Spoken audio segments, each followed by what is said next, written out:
in the frozen forests of Eastern Europe, where whispers of resistance echoed through the trees, one woman carried both a rifle and a camera.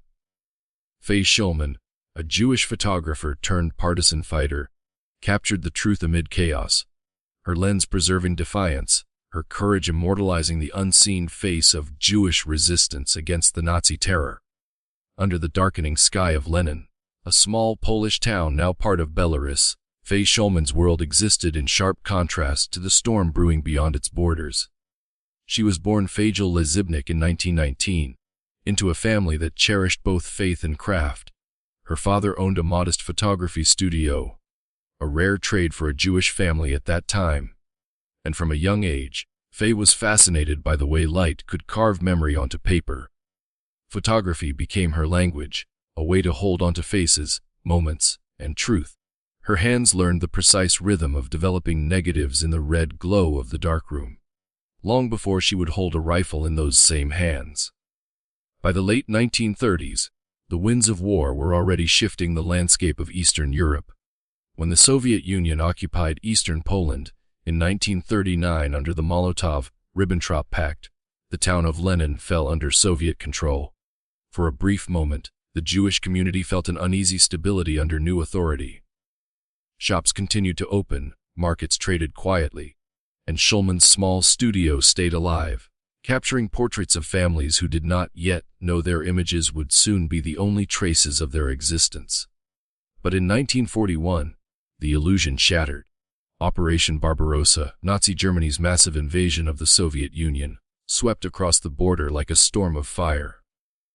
Within days, German soldiers entered Lenin, bringing with them orders that turned life into a countdown. The Nazis quickly implemented the familiar machinery of oppression: forced identification, public humiliation, confiscation of property.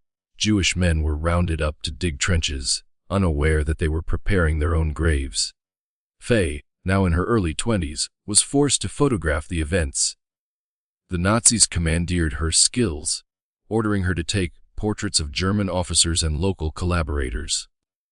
The camera that had once captured birthdays and weddings now recorded the faces of her oppressors. Beneath the flashbulb's glare, she hid her anger and waited. Her eyes absorbed everything: the fear in the eyes of neighbors, the cruel laughter of soldiers, the way death became a daily visitor. She understood that the power of seeing was also the power of remembering. In August 1942, the Nazi forces began the liquidation of the Lenin ghetto.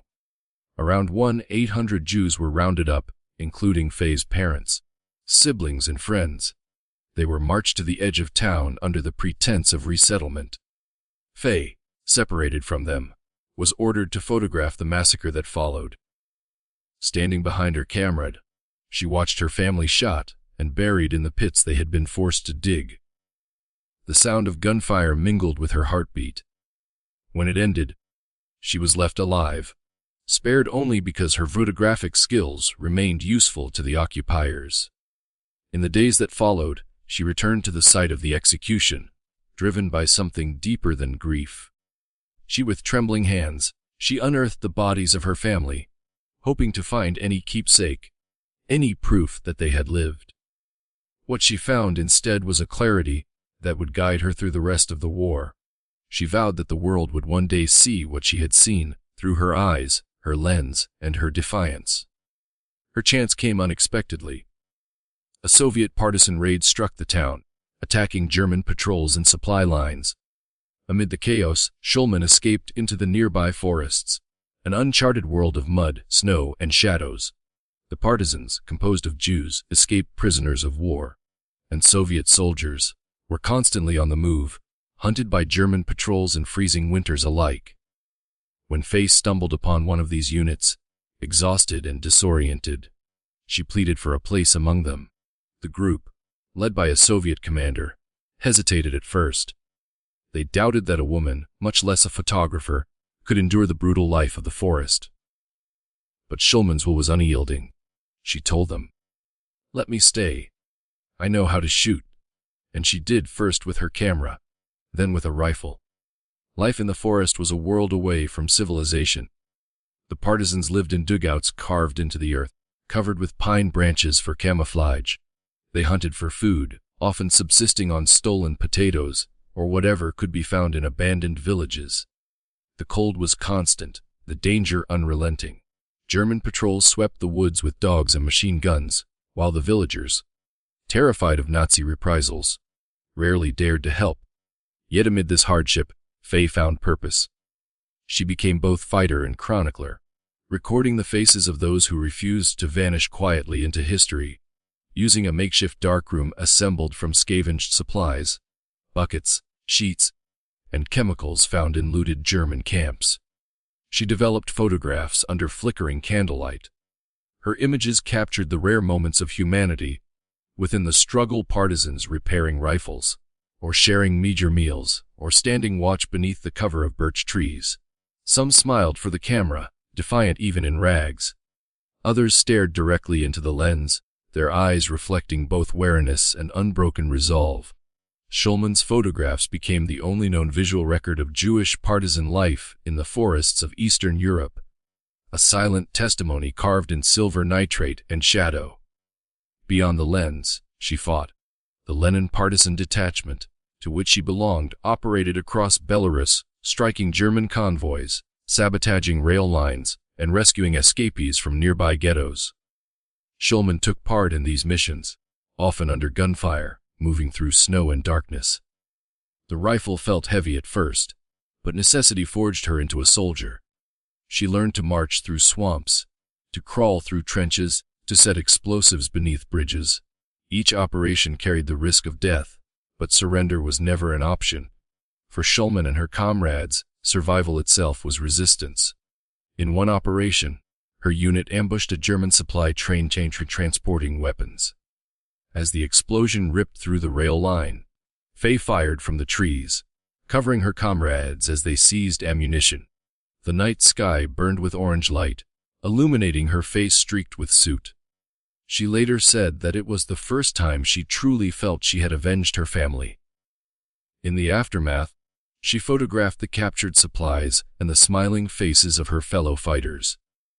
Proof that even in darkness, triumph was possible. The partisans' existence was a precarious balance between life and starvation. Winters were especially brutal. Snow buried the camps, food dwindled to crumbs, and frostbite claimed lived silently in the night. Disease spread quickly, and medicine was scarce.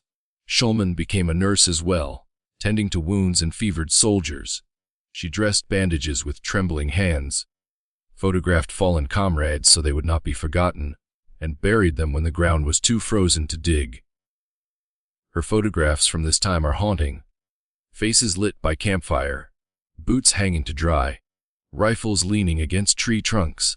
They speak of endurance, of an unbreakable bond between those who chose to fight rather than die nameless. The Jewish partisans were often doubly hunted, not only by Germans but also by local anti-Semitic militias who saw them as outsiders. In many regions, even Soviet units regarded Jewish fighters with suspicion. Faye's group, however, maintained its unity through shared hardship and leadership that valued skill over prejudice. Over time, she became a trusted member, her courage earning the respect of even the most skeptical fighters. Her photographs were cherished by the group, reminders of their humanity in a world that sought to erase it. As the war dragged on, the tide began to shift. The Red Army advanced westward, reclaiming territories lost to Germany. In 1944, the front reached the forests of Belarus. The partisan units began linking up with Soviet forces, providing intelligence and guiding them through familiar terrain. Schulman, after years of living as a shadow among trees, finally emerged into daylight. The liberation of Belarus was not a celebration, it was a reckoning. The towns she had known were gone, their Jewish populations annihilated. Lenin, her hometown, was a graveyard. The studio where she had once developed family portraits lay in ruins, but she still carried her negatives, carefully wrapped and hidden through years of danger. They were fragments of a vanished world, captured before the final silence. After the war, Schulman married a fellow partisan, Morris Schulman, who had fought alongside her. Together they searched for surviving relatives, only to discover that almost all had perished. Their bond was forged in loss and shared endurance. For a time, they lived in a displaced persons camp, where she continued to document the faces of refugees rebuilding their lives from nothing. In 1948, they emigrated to Canada, settling in Toronto. There, far from the forests and the graves of her family, Faye rebuilt her life once more. She opened a photography studio, this time capturing weddings, bar mitzvahs, and new beginnings. Yet behind every image, there lingered the memory of the faces she had lost and those she had saved on film. In the years that followed, her photographs of the Partisans gained historical importance. They were presented in exhibitions and archives, studied by historians who sought visual proof of Jewish armed resistance during the Holocaust. Each frame told a story that words could not: the courage to fight back, the will to survive, the human capacity for defiance amid annihilation. Faye often said that she had two weapons, the camera and the rifle, and that she used both to fight the Nazis. Her negatives, some scratched and faded, became a rare bridge between history and witness, a record of those who refused to die invisible. She lived long enough to see her story told to new generations. When interviewed late in life, her voice still carried the same quiet determination that had once echoed through the forests. She remembered her family with tenderness and her comrades with pride. "I want people to know," she said, "that Jews did not go like sheep to the slaughter. Many fought back. I was one of them." Her life became a living testimony to that truth, a reminder that resistance can take many forms, and that sometimes the act of remembering is itself an act of defiance. Faye Schulman passed away in 2021 at the age of 101. Her photographs remain among the most significant visual archives of the Jewish partisan movement. In them, history breathes: the snow-covered camps, the weary smiles, the rifles propped beside birch trunks, the determination etched into every gaze. Through her lens, the nameless became known again. Through her courage, memory itself became a weapon against oblivion. In the end, her legacy is not merely one of survival but a vision. The vision to see light where there was none, to frame hope in a world consumed by darkness. In the frozen silence of Eastern Europe's forests, where so many voices were lost, the click of Faye Schulman's camera still echoes. It is the sound of defiance, of a woman who fought back not only with bullets, but with the power to bear witness, ensuring that history would never again look away. When the war ended, the silence that followed felt heavier than the gunfire had ever been. The forests that had once sheltered Faye Schulman were now empty, littered with abandoned camps and rusting weapons, echoes of lives that had vanished into the soil. The Soviet troops who liberated the region moved quickly, sweeping across villages and towns, reclaiming land but leaving behind questions that no victory could answer. For Schulman, the transition from survival to peace was not a return to life as she had known it, but the beginning of something new, an existence built upon the ashes of everything she had lost. With the collapse of Nazi occupation, the small partisan detachments began to disband. Fighters who had lived shoulder to shoulder in the forests found themselves scattered, each searching for the fragments of a life that might still exist beyond the devastation. Schulman and her husband, Morris, walked through towns that had been emptied, their streets lined with rubble and silence.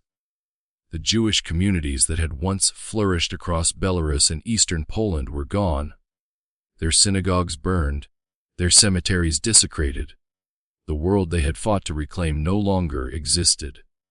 The Schulmans made their way to Pinsk, a city that had become a gathering place for survivors and returning soldiers. There, displaced Jews tried to rebuild a semblance of community, exchanging news, searching for names on lists, and posting notes on the walls of relief offices.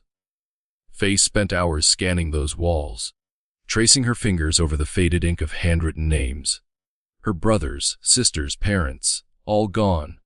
Yet in those faces she met among the survivors, she found a strange familiarity, a shared recognition that they were now the witnesses to what the world had refused to see. For months they lived in makeshift shelters, sustained by rations and by the unspoken understanding that their survival carried a burden to remember. Faye still had her camera, the same one she had carried through the forests, its leather strap worn and stained. In those early post-war months, she began photographing again. But this time, her subjects were not fighters or soldiers. They were refugees, men wrapped in tattered coats, children with eyes too old for their years, women clutching photographs of the dead. The camera became a bridge between past and present, capturing the fragile beginning of a new story rising from ruins. The Soviet authorities soon began consolidating control over the liberated territories. For Jewish partisans like Faye and Morris, this meant new uncertainty. The same system that had once supported their resistance now treated them with suspicion. Many former partisans were interrogated, accused of collaboration, or conscripted into Soviet labor units. Anti-Semitism, though muted during the war, began to resurface in whispers and policies. The Schulmans decided that staying in the Soviet Union would mean surrendering the fragile freedom they had to reclaim. In 1945, they joined the wave of displaced Jews fleeing westward toward Poland, part of a vast human migration across a continent in ruins. Their journey was long and perilous. Trains were overcrowded, tracks bombed, and borders constantly shifting. They traveled mostly by foot and by cart, carrying their few belongings and the precious negatives Faye had protected throughout the war. When they finally reached Poland, they found a city teeming with survivors. It was here that Faye began printing her photographs, for the first time since leaving the forest, washing them in basins of cold water, watching the images reappear like ghosts from another world. The photographs drew attention from aid workers and journalists documenting the aftermath of the Holocaust. Faye's prints, partisans in the snow, women mending uniforms, a fighter cradling a rifle beside a birch tree, became rare evidence of Jewish armed resistance. For many, these images were the first tangible proof that Jews had not only suffered but fought back. She was invited to share her story with Jewish relief organizations, and her voice carried a calm certainty as she recounted the nights in the forest, the raids and the unrelenting will to survive. But Poland too was not free of danger. Pogroms erupted in several cities, and once again Jews found themselves targets of violence. In Kielce, a brutal massacre in 1946 sent shockwaves through the surviving Jewish population. For Faye and Morris, the message was clear. There was no future for them in post-war Eastern Europe. They joined thousands of refugees, heading for the displaced persons camps established across Germany. The journey westward, once again through shattered cities and guarded borders, felt both like an escape and a continuation of exile. The Schulmans arrived in the Landsberg, displaced persons camp in Bavaria, one of the largest in the American zone. The camp had once been a Nazi base, now it was a temporary haven for those who had lost everything. Inside the barbed wire perimeter, thousands of Jews built a new kind of community, one made of schools, newspapers, theaters, and synagogues. It was here that life, against all odds, began again. Faye opened a small darkroom in a converted barrack, taking portraits of families preparing to emigrate. The walls were lined with smiles that carried both sorrow and determination. Each photograph was a declaration. We are still here. Her images soon spread beyond the camp. Aid workers used them in publications that sought to awaken the world to the plight of Europe's displaced Jews. Faye's name began to appear in reports and exhibitions organized by Jewish relief committees. Her skill, refined in war and tempered by loss, now served a different kind of purpose. To document rebirth, her husband, Morris, joined efforts to train and organize young survivors who hoped to reach Palestine. Many of them carried her photographs with them when they left, tiny fragments of identity to prove they had once belonged to something larger. In 1948, after years of uncertainty, the Schulmans were granted visas to immigrate to Canada. They boarded a ship bound for Halifax, carrying a single suitcase and a small box of negatives. The voyage across the Atlantic was quiet, filled with both relief and apprehension. For the first time in years, the horizon stretched open without fear. When they arrived in Toronto, the city's noise and order felt foreign, almost unreal. But it was there, in a modest apartment above a shop on Spadina Avenue, that they began again. Toronto's Jewish community was growing rapidly, bolstered by immigrants who had survived the war. Faye quickly found work as a photographer, her skill unmatched among the small studios that lined the city's immigrant districts. She opened her own portrait business, photographing weddings, bar mitzvahs, and family gatherings, scenes of joy that contrasted sharply with the images she carried in her memory. Her studio became a place where the survivors came to reclaim their identities. They dressed in their best clothes, stood beneath the bright light, and smiled for the first time in years. Faye, standing behind her camera, saw in their faces the same strength she had once captured in the forests. Her past, however, was never far away. Late at night, when the studio lights dimmed, she would sort through the old photographs. Prints of partisans, blurred images of movement through snow, faces half lit by firelight. She kept them in a wooden box, wrapped carefully in paper, knowing that someday they would speak for those who no longer could. In the decades that followed, historians and journalists began to uncover the stories of Jewish resistance during the Holocaust. For many years, the dominant narrative had focused on suffering and victimhood, often overlooking the hundreds of Jewish partisan groups that had fought across Europe. When researchers learned of Faye Schulman's collection, they recognized its extraordinary value. Her photographs were not just artistic, they were evidence. They documented a world that had existed in the shadows, beyond the reach of Nazi propaganda. By the 1970s, her work was being shown in small exhibitions in Canada and the United States. Museums and archives sought copies of her images, and survivors who had fought alongside her began to surface, their memories aligning with the moments she had preserved on film. She gave interviews, each one measured and clear, recounting the details of the partisan camps, the names of commanders, the faces of those she had photographed. Her testimony added depth to the historical record, confirming events that had long existed only in rumor and memory. She also became a speaker in schools and community centers, standing before young audiences who could scarcely imagine the world she described. She spoke not of hatred, but of courage and endurance. She told them how the partisans lived without light or shelter, how they sabotaged trains, how they buried their dead in the snow. She spoke of the camera she had carried beside her rifle, and how it had captured not just war but life itself. Her voice carried the calm authority of someone who had seen too much to embellish or forget. In 1995, the United States Holocaust Memorial Museum in Washington, D.C. acquired a significant portion of her photographs. They were displayed as part of the museum's permanent collection, bringing her story to an international audience. Viewers stood before the black and white images, studying the faces of fighters in ragged uniforms, the quiet moments between raids, the simple gestures of care and companionship. Through her lens, the abstraction of history became immediate, human, undeniable.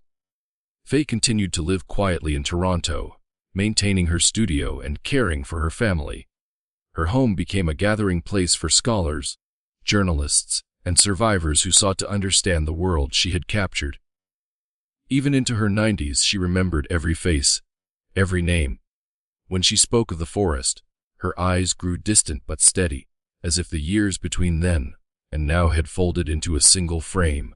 In her later years, documentaries and books featured her story, ensuring that her name would not be lost among the countless others who had fought and perished.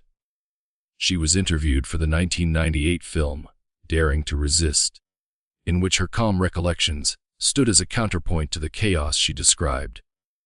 Her photographs were reproduced in textbooks, museums, and Holocaust education programs across the world.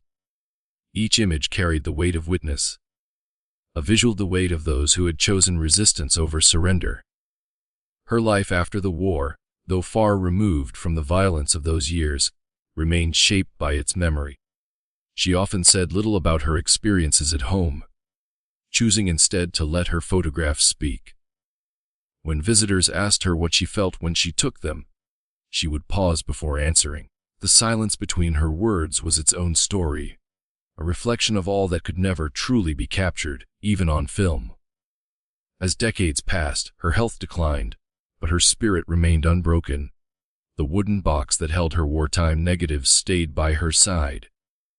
She guarded it with the same care she had given it in the forests of Belarus, knowing it contained not just her past, but the evidence of an entire generation's defiance. When she passed away in 2021, at the age of 101, her photographs were already woven into the world's memory. They had traveled farther than she ever could have imagined, from the darkroom of her father's studio in Lenin to the archives of Washington, Jerusalem, and Toronto. Each print preserved the fragile truth that courage does not erase suffering, but endures alongside it. Today, her legacy lives not only in museums but in classrooms, in the pages of history books, and in the hearts of those who study the Holocaust and the resistance that rose within it. Scholars still examine her photographs for the smallest details: the patterns on uniforms, the makeshift shelters, the tools of survival. Every image offers a glimpse into a world that refused to disappear. In the end, Faye Schulman's life formed a perfect symmetry, from the daughter of a small-town photographer to the chronicler of a people's fight for survival. Her lens had captured both beauty and horror, love and loss, death and defiance. Through it all, she remained what she had always been, a witness with a camera, standing between darkness and memory. And long after the guns fell silent, her images continued to speak, reminding the world that even in its darkest hour, humanity had not been entirely extinguished. As the decades passed, the photographs Faye Schulman had risked her life to take became more than records of resistance. They became relics of truth in an age where memory began to fade. Museums, historians, and survivors' descendants sought her images, handling each print with reverence. They saw in her work not only evidence of war, but the persistence of life inside it. Her photographs revealed moments of tenderness amid destruction: a nurse tending a wounded fighter, a group of partisans gathered around a fire, a young man smiling despite the fear in his eyes. Each frame carried the pulse of the forest, the defiance that had refused to be silenced. In the years that followed, her legacy deepened. Schools and memorial institutions used her testimony and her photographs to teach a new generation that resistance took many forms, that survival itself was a rebellion.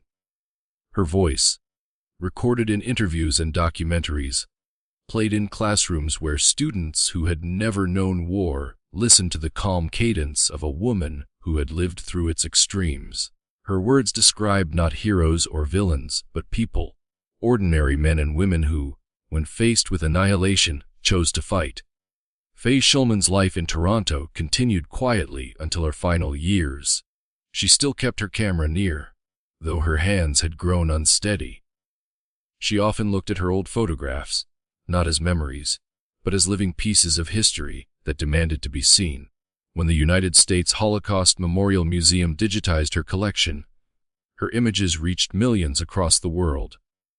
They appeared on screens, in exhibitions, and in archives dedicated to preserving the truth of the Holocaust and the resistance that rose from it.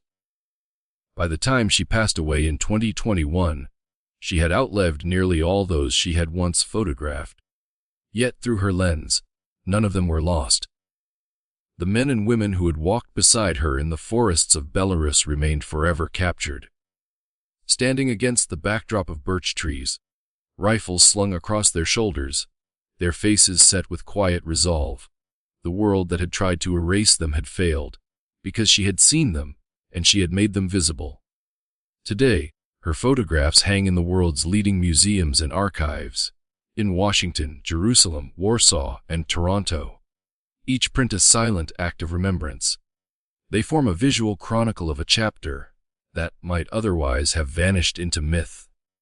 Faye Schulman's story endures not because she sought recognition, but because she bore witness when few could. She had transformed her grief into record, her survival into testimony, and her art into history. In the stillness of her final years, she once said that every time she lifted her camera, she felt she was doing something that mattered. That one photograph could outlast death. And it did. Her images remain frozen in time, yet alive with the breath of those who dared to resist, standing as eternal proof that even in the darkest forest, light can be captured and kept.